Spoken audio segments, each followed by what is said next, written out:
anything you call that must be correlated with current affairs, and which is the inevitable aspect.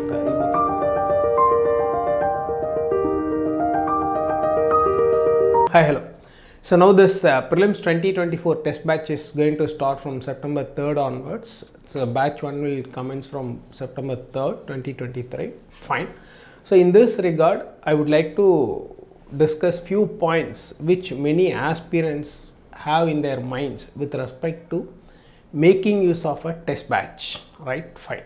So the very first point which I would like to address and which many aspirants have in their mind is the number of tests which is ideally suited to test one's ability to clear prelims, right? Fine.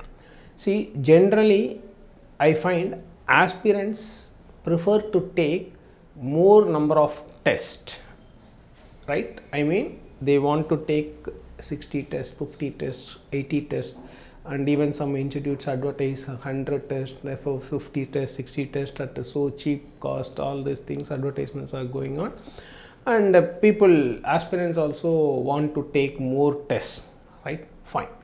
Now, at this point of time, I would like to clarify one thing. See, you just imagine in a year there are 52 weeks. 52 weeks, you just imagine 52 Sundays.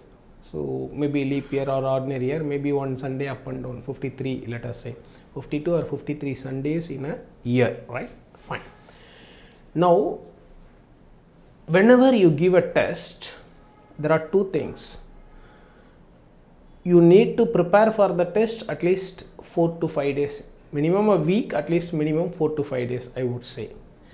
And for the test which you have given, which you have attempted, you need minimum 3 to 4 days for homeworking, for working the questions which you gave it in the test batch, right?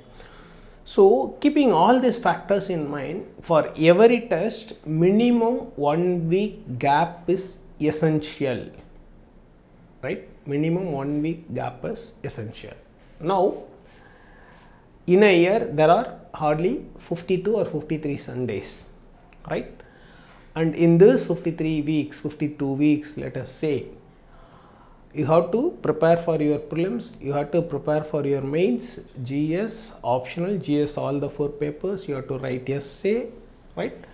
So if you see, ideally 50 tests in total is workable, productive, and this 50 test includes your mains also, includes your GS and optional also, right, with a span of 1 week gap between each test, right? So keeping all these factors into account, right, I would say 25 tests for prelims is ideally fit, right?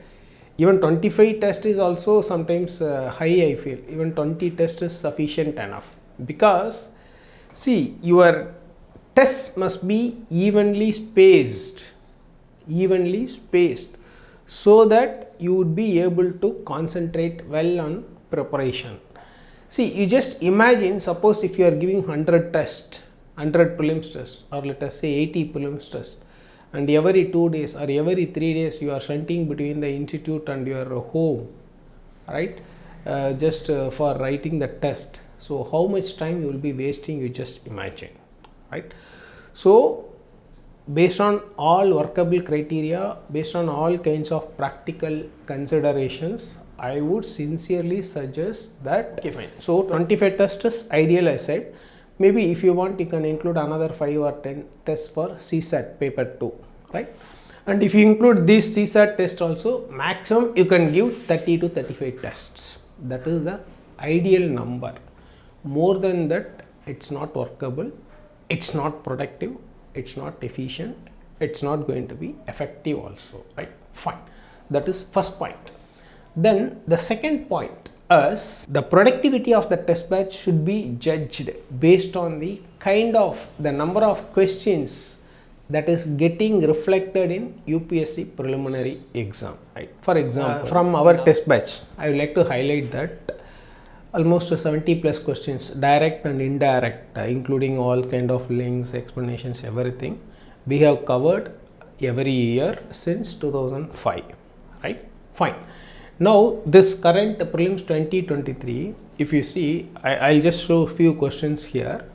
So there were questions on Bagel dance, which was there in our test batch, that is final full mark test. Then this Ukraine border question, then this Robert Sewell, that history ancient India, that question was there. Then the sterilization RBI, MSP, right? So like this, in fact many of the questions were highlighted by the aspirants to me. Sir, this question was here in our test batch, this question was here in our test batch, they only highlighted to me. So definitely with confidence I would say, if you practice our test batch sincerely, meticulously, religiously, with all kinds of source links we give and the explanations we give in the class and our PDF files, at least minimum basic, you would be in a position to clear preliminary exam. So that is damn sure I can say based on my past experience in this last 18 years, right? So that is the productivity of our test batch, right? So you should understand the productivity of the test batch. That is next point. Then the third point, how to make use of the test batch. See, this is very important point. Just by joining a test batch would not suffice, right? You should go, you should write, and you should bring the question paper to your home and you should practice. You should find out all the right, wrong, why right, how, or what are the explanations given, what are the source links, news source. Generally in our test batch, we give the news source link. The purpose why we give the full news source link is, see, from a news item, we would have given one question in prelims test batch. Maybe from the same news item, you may get another 2 questions, which is possible also. So generally we give the news source link. Suppose if I take a question from Hindu Science and Technology, one news source means I will give the hyperlink to you, right? So you should spend some time on doing homework on these questions, right? And in fact I would like to say, last year prelims 2022 there was a question on greenwashing, and this greenwashing question was not there in our test batch directly, but there was another question which was asked in our test batch, and for that I had given a news source link from which I took the question, and in that news source the last paragraph was about greenwashing, right? So that is the way you should make use of the test batch. So only when you do the constant homeworking along with all kind of news source links, you will be able to effectively reap the benefits of a test batch, right? Fine. Then the fourth point, see, generally aspirants say sometimes, sir, I will take the question paper, I will sit and write it in my home, or you send me PDF.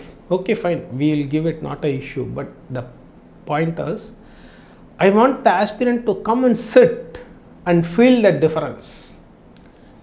See, you should feel that examination environment. You should feel that examination environment. So there is no point in taking the question paper or taking the PDF file and sitting and working in the room or home. Okay, few students, those who prepare online, those who are working, okay, they have no other option, they have to do that. For them it's okay, but for other aspirants I would suggest, please come sit and write. That's important, because when you sit and write, your retention ability will improve.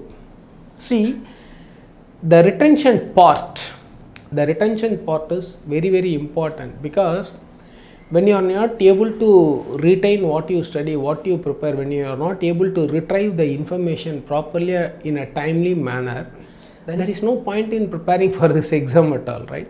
So you should be in a position to retain and retrieve. So that will happen only when you come, sit and write and do your fullest efforts on that question. So only then you will realize. So I would suggest that. See, then the last point is the triple R strategy. Triple R strategy in the sense, revise, retrieve, reduce. See, revise your questions properly, with all the source kind of links, right, and retrieve the information timely and reduce your negative marks. See, this is very important in a negative marking scenario. How to reduce your negative marks, that's very important. So how that will happen is, that will happen with the kind of confidence level you have with you. So this confidence level comes with kind of knowledge and information you have got. Revise, retrieve and reduce. So that's very important, right? Fine. Yeah, that's it. And last but not the least, in all our test batch, in all our test papers, current affairs is an integral part. Almost all the test questions are very dynamic, almost all the questions, and almost all the questions have current affairs links. So that's how we set the question paper. In fact, many aspirants have appreciated that point. Sir, our question paper is highly dynamic, and even if it is from modern India or even if it is from ancient India, that has a kind of current affair link, right? So that's how our question paper is, right? So even history, geography, anything you call, that must be correlated with current affairs, and which is the inevitable aspect, which is an inevitable feature in our test batch papers, right? So make use of it. I'm sure if you practice all our test batch in an efficient way, you will be definitely in a position to clear this prelims 2024, right? Wish you all the very best. Thank you.